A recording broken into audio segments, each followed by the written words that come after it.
মধ্যপ্রাচ্যে নতুন করে উত্তেজনার পারদ চড়ছে। একের পর এক ঘটনার জেরে কূটনৈতিক অঙ্গনে বাড়ছে উদ্বেগ। আর এবার সেই সংকট নিয়ে কঠোর বার্তা এসেছে আরব বিশ্বের শীর্ষ আইনসভা থেকে। ইরানের সাম্প্রতিক ক্ষেপণাস্ত্র ও ড্রোন হামলার তীব্র নিন্দা জানিয়েছে আরব পার্লামেন্ট।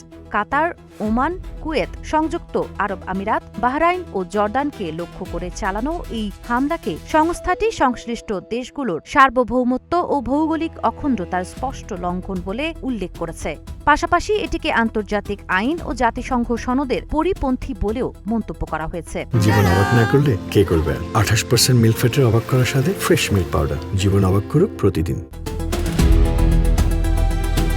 রোববার প্রকাশিত এক বিবৃতিতে আরব পার্লামেন্টের স্পিকার মোহাম্মদ বিন আহমেদ আল ইয়ামাহি বলেন, এ ধরনের হামলা শুধু আক্রান্ত দেশগুলোর নিরাপত্তাই নয়, পুরো মধ্যপ্রাচ্যের শান্তি ও স্থিতিশীলতার জন্য বড় হুমকি।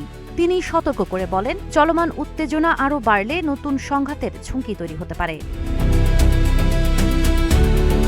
আরব পার্লামেন্ট হামলার শিকার দেশগুলোর প্রতি পূর্ণ সমর্থন জানিয়েছে এবং তাদের নিরাপত্তা নিশ্চিত করতে নেওয়া পদক্ষেপের প্রশংসা করেছে। একই সঙ্গে জাতিসংঘ ও জাতিসংঘ নিরাপত্তা পরিষদকে দ্রুত ও কার্যকর ব্যবস্থা নেওয়ার আহ্বান জানিয়ে দোষীদের জবাবদিহি নিশ্চিত এবং ভবিষ্যতে এমন হামলা প্রতিরোধে আন্তর্জাতিক সম্প্রদায়ের সক্রিয় ভূমিকা দাবি করেছে।